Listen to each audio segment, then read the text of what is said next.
Hello, for those of you watching this video, my name is Tim Johnson. I'm a member of Calvary Baptist Church, and I've been a member there for almost 40 years. During that 40 years, I've taken time out of every year to fast and pray, but I'm kind of getting ahead of myself.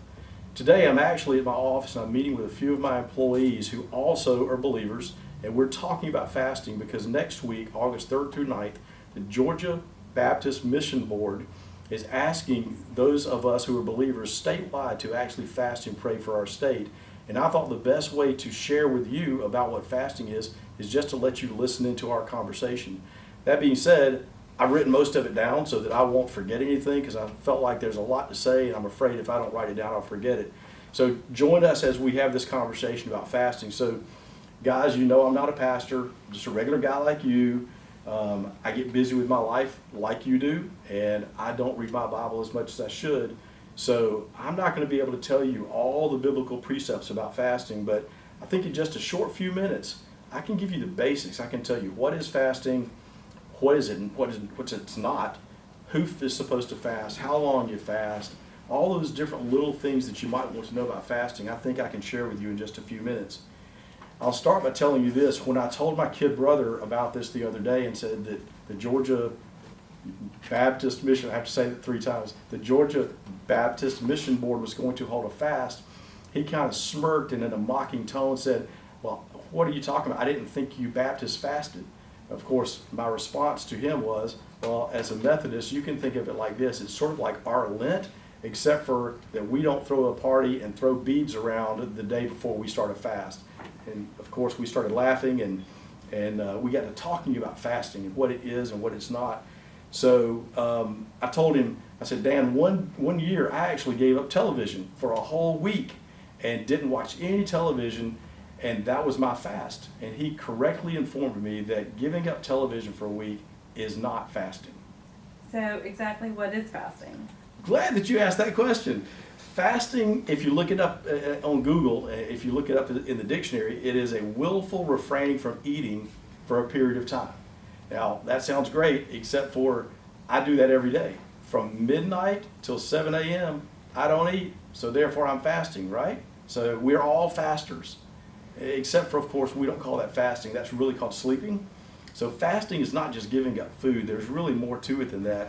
It's a willful refraining for eating for a period of time as a means to worship the Lord and submit yourselves to Him in humility.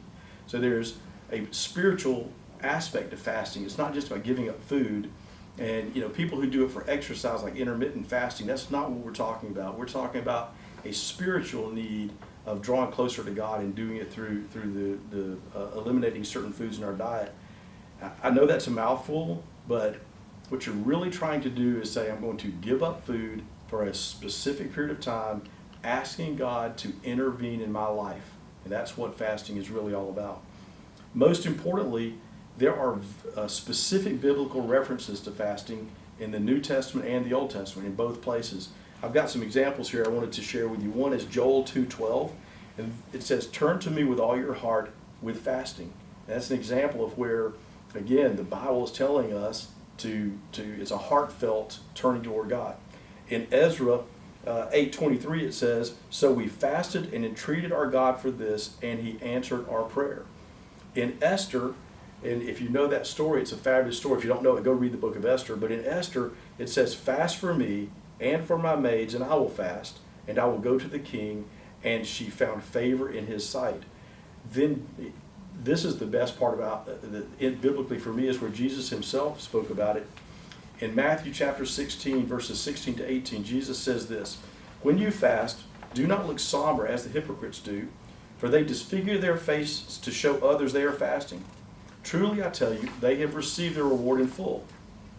But when you fast, put oil on your head and wash your face, so that it will not be obvious to others that you are fasting, but only to your Father who is unseen, and your Father who sees what is done in secret will reward you."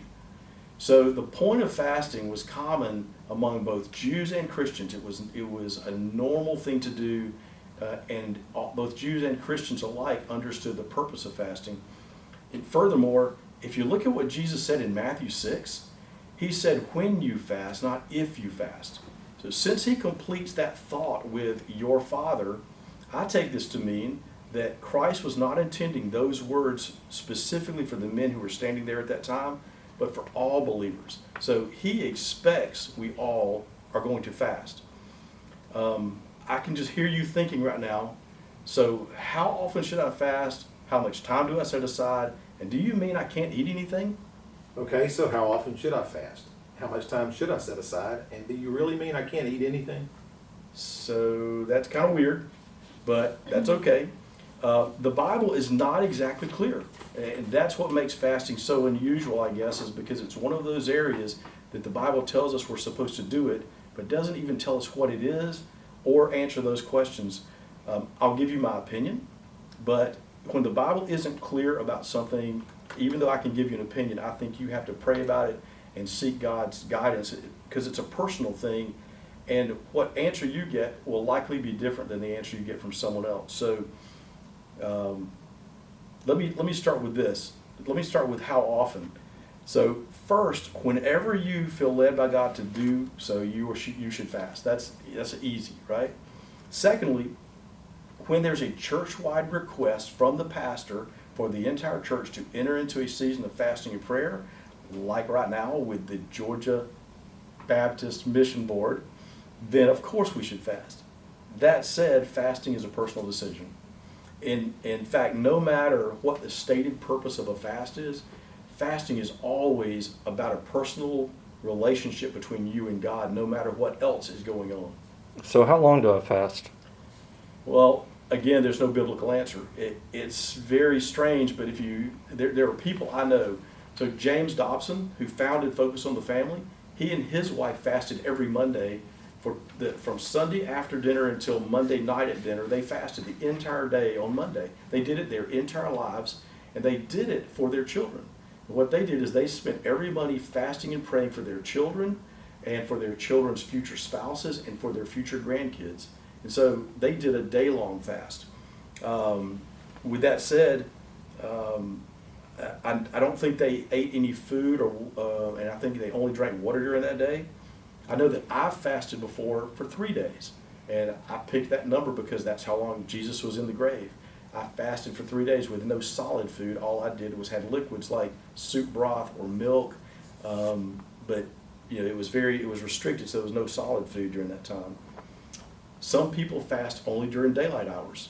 I mean, I know people that do that. Others will fast from dinner one night till dinner the next night, and then still others will go from dinner one night all the way through the next night's dinner, and then they will eat, and their first meal is, guess what that's called? Breakfast or break fast. Get it? Makes sense, right? So the Bible has examples of many fasts as short as a few days or as long as 40 days, and the length is your decision. Okay, so I get it. No solid food, right? Well, sort of. Solid food is your decision, but let me show you some stuff. I don't know if you can see this on camera, but this is Spam, one of the best meats of the world. These are Funyuns. These are one of my favorites. These are pretend onion rings. I have Captain Crunch with Crunch Berries, a great breakfast cereal. And then Dunkin' Sticks, which after this video is shot, we're going to split and have some before we leave today. Those are all items you cannot have on a fast, let me be clear. But fasting is not just water only. I couldn't survive on water only. Jesus could, but I couldn't. You could if you had enough faith. Yeah, right. I'll never have enough faith to fast water only. I just can't do it. I know my limitations. So I know you do a fast every January. I see you eating then. What's up with that? So thanks for asking. So the Daniel fast is the fast that I do in January. And the Daniel fast is, for me, it's a 21-day fast. It's based on Daniel, the book of Daniel, chapter 10, verses 2 and 3. And in those verses, that's where Daniel is faced with a very challenging time in his life. And he says, at that time, I, Daniel, mourned for 3 weeks. I ate no choice food, no meat or wine touched my lips, and I used no lotions at all until the 3 weeks were over. So there's another place in Daniel where there is a 10-day fast, and that's in Daniel chapter 1, verse 12. So do you fast for 3 days like I've done, based on Christ's time in the grave? Do you fast for 10 days like Daniel did, or do you fast 21 days? The length of time that you fast is your own decision. What this seems to say, though, is that solid food for Daniel in the Daniel fast is okay. You can have fruits and nuts and vegetables. And the way that Jensen Franklin puts this out, and the first time I heard about the Daniel fast was from Jensen Franklin, and his idea was fruits, nuts, vegetables, and water only. But Daniel didn't say that. He said, I ate no choice meats, no choice food, so no celebratory food. And so when I do the Daniel fast, I'm eating fruits, nuts, and vegetables only. However, I'm not going to go without coffee because you wouldn't like me. I would have headaches and I would be an angry person. So I drink coffee, but I'll limit the food to fruits, nuts, and vegetables only. In fact, each year I modify my fast to include or exclude different things. My family knows this, and they know I fast, and I get questions from them every January like, hey, when is your diet going to be over? Or they'll ask a question like, well, I thought you couldn't eat that. And first, fasting is not dieting. So dieting is easy sometimes, but it is, other times it's very difficult. But fasting is not dieting. Fasting is a spiritual endeavor, a spiritual time for you and God to reconnect. The other thing is that when my wife asked that question, she's asking because some years I don't even eat croutons in my salad because they're a processed bread and they're not a fruit, nut, or vegetable. And other years I'll allow myself to have a sandwich as long as the bread is a whole grain bread. So I can see where that's confusing for her, but it's my decision. In fact, I want to make 3 points really clear. First, Jesus' own words convinced me that all believers are expected to fast and pray. So I firmly believe that based on Matthew, the verses we read there. Secondly, though some people have physical limitations, I mean, I know people who cannot do a liquid fast. They have to have solid food, or for whatever reason they can't do a really strict diet. Everybody can fast in some way because everybody can give up something. There's nobody in the world that can tell me they have to have these donuts. So you can give up something in order to fast and use that time to reconnect with God and to let your hunger that you're going to experience remind you that you should be in prayer, trying to reconnect and to establish that relationship with God. And third, it's not about the food. So no matter how little you exclude from your diet during a fast, as long as your heart is in the right place, God's going to respond and you will have a spiritual breakthrough. Again, this is not a diet. It's not something you enter into lightly.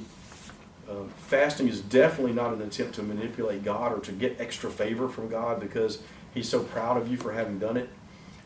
In fact, you may ask, so why should you fast and what should you expect? I think the main thing you want to do is recognize that the results of a fast time are God's, not yours.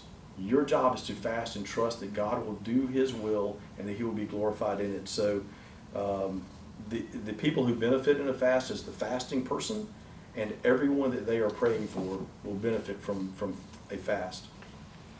So I think I got it. Fasting is limiting what I can eat for a specific amount of time in order to remind myself of God's existence in my life and for others. What is it that the mission board wants us to fast for? So great question. The Georgia Baptist Mission Board is making a point. They're saying they want the entire state of Georgia, every believer in Georgia, to fast and pray for our nation. They said in their request that this year, 2020, has been a terrible, very devastating year for many people. We've had the COVID virus that hundreds of thousands of people are dying, millions of people have gotten sick, and it's been a devastating time. The economy has, because of this virus, taken a big hit, and the people who are most vulnerable are the ones who seem to be hurt the most by the economic downturn. We've also got social unrest that we're seeing across our nation, and it's due to social injustice. That there's no doubt that there have been times when people have been treated unfairly, and their point is that it doesn't matter who we are looking to in Congress or in the White House or in our state government. Government can't solve these problems. These are all problems that can only be solved by God. And what they're asking us to do is come together and pray, and do so asking God to reveal Himself to us asking God to bring healing and revival to our land. In fact, they quoted something in a scripture that I wanted to share with you. It's Joel chapter 1 verse 14. And they said, declare a holy fast, call a sacred assembly, summon the elders and all who live in the land to the house of the Lord your God, and cry out to the Lord. The mission board is declaring a fast, and they're asking all of us to, because it says summon all who live in this land, and we are supposed to be joining them in this fast. So Calvary is being asked to fast specifically on August the 7th, and I want to ask you to join me and join Calvary's pastors and all those other believers throughout the state who are fasting and praying for our nation. And if you'll join me in that, I know we'll see God move. However, since we're beginning our fast on Monday, who would like to share in some of these treats? I would. Yeah.